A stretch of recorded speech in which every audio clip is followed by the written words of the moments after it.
वारकरी साहित्य परिषद के 14वें वर्धापन दिवस के उपलक्ष्य में एक विशेष राज्य स्तरीय कार्यशाला का आयोजन किया गया। इस कार्यशाला का उद्देश्य संत मुक्ताबाई, जनाबाई और बहिनाबाई जैसी संत महिलाओं की प्रेरणादायी परंपराओं को आगे बढ़ाने के साथ साथ महिला हरिपाठ डिंडी स्पर्धा के माध्यम से समाज में जागरूकता फैलाना रहा।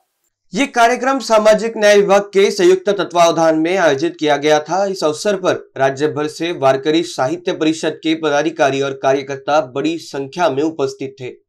वारकरी साहित्य परिषद द्वारा समाज में व्याप्त अंधश्रद्धा और जादू टोना जैसी कुप्रथाओं के खिलाफ प्रचार और प्रसार के लिए विशेष अभियान चलाया जा रहा है। परिषद का उद्देश्य समाज में विवेक, समता और मानवता के संत परंपरा से जुड़े विचारों को जन जन तक पहुंचाने का है। कार्यक्रम के दौरान वक्ताओं ने कहा कि महाराष्ट्र संतों की भूमि रही है, जहां वारकरी संप्रदाय ने समता, मानवता और वैष्णव विचारधारा को बढ़ावा दिया है। इस परंपरा को मजबूत करने और नई पीढ़ी तक पहुंचाने के लिए परिषद निरंतर प्रयासरत है।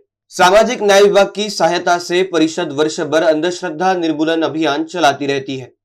अब तक परिषद के माध्यम से 14 वारकरी साहित्य सम्मेलन सफलतापूर्वक आयोजित किए जा चुके हैं। इस अवसर पर वारकरी साहित्य परिषद के अध्यक्ष विठल पाटिल ने कहा, वारकरी साहित्य परिषद समाज में जागरूकता फैलाने, अच्छी प्रथाओं और परंपराओं को बढ़ावा देने का काम कर रही है।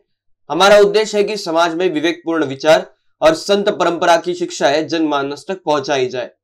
रामकृष्ण हरी। महाराष्ट्र संतांची, शूरांची, वीरांची भूमी आहे आणि ह्या भूमीमध्ये ज्या संतांनी छत्रपती शिवरायांना, शाहू फुले आंबेडकरांना दिशा दिली समाज हिताची, समाज विकासाची, आणि त्या पंढरीच्या विठोबाचे संत ज्ञानोबा, तुकोबा, नामदेव, एकनाथ, मुक्ताई, जनाई, बहिणाई, चोकोबा, गोरोबा असे सर्व जे संत होऊन गेले, त्या संतांचे विचार, त्या संतांचे आचार, निसर्गाबद्दलची भावना, जे का रंजले गांजले त्यासी म्हणे जो आपुले, हे असेल, किंवा मडे झाकावे परी पेरणी करावे इतक्या कडक, किंवा लावूने मृदुंग सुतिटाळ घोष शेहू ब्रह्मरस आवडीने, किंवा डोंगरावरचे देव जर शित्यान आपल्याला जर बकरी मागत असतील तर ते आम्हाला काय देणार, या भूमिकेतून वारकरी संप्रदायाने जे अंधश्रद्धेच्या विरोधात, समतेच्या विरोधात, समतेसाठी, मानवतेसाठी जी भूमिका घेतलेली आहे,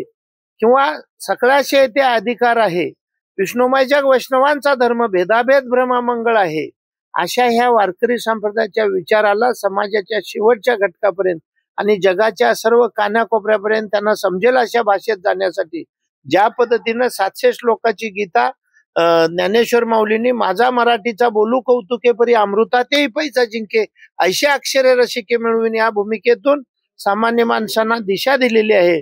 आणि त्या सर्व विचारांना घेऊन जाण्यासाठी आम्हाला आमची स्थापना 11/11 झालेली आहे। त्यावेळीपासून सामाजिक न्याय खातं हे आमच्या सोबत आहे आणि आमच्या माध्यमातून समाजाचं हित, समाजाची भूमिका आणि मानवता समाजात पसरावं यासाठी काम करते। आणि आम्हाला घेऊन महाराष्ट्र शासनाचं सामाजिक न्याय खातं त्याचा जादूटोना विरोधी असेल, अंधश्रद्धा विरोधी असेल, असे सगळे विचार समाजात संतांच्या विचारातून नेण्यासाठी आमची मदत घेत असतात।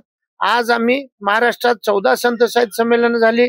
मराठवाड्यातल्या 8 जिल्ह्यामध्ये शेतकरी आत्महत्या रोखण्यासाठी आमच्या 2-2 हजार, 3-3 हजार वारकऱ्यांनी शपथ घेतली आणि आज आम्ही महाराष्ट्राच्या 40,000 ठिकाणी ज्ञानोबा तुकोबांच्या विचाराची संत मुक्ताई, जनाई, बहिणाई महिला हरिपाठ मंडळ स्थापन करून आमच्या महिलेच्या माध्यमातून मुलांना आणि नंतर समाजाला सामाजिक भान देण्याची भूमिका घेऊन त्यासाठी आम्ही मुंबई, संभाजीनगर आणि आता तिसरी आपल्या ह्या पवित्र भूमीत नागपूर मध्ये ही कार्यशाळा घेत आहोत। या कार्यशाळेमध्ये महाराष्ट्राच्या 400 ठिकाणाहून संपूर्ण आमचे महिला तालुका अध्यक्ष, जिल्हा अध्यक्ष, पुरुष तालुका अध्यक्ष, जिल्हा अध्यक्ष, विभागीय अध्यक्षांनी आमचे विश्वस्त आलेले आहेत। आणि या विदर्भात सुद्धा ही भूमिका संतांचे विचार जास्त व्हावेत म्हणून आम्ही मुद्दाम नागपूरला घेतलेला आहे। धन्यवाद। इनबीसी न्यूज के लिए वीडियो जर्नलिस्ट अखिलेश के साथ अभिषेक पानसे की रिपोर्ट।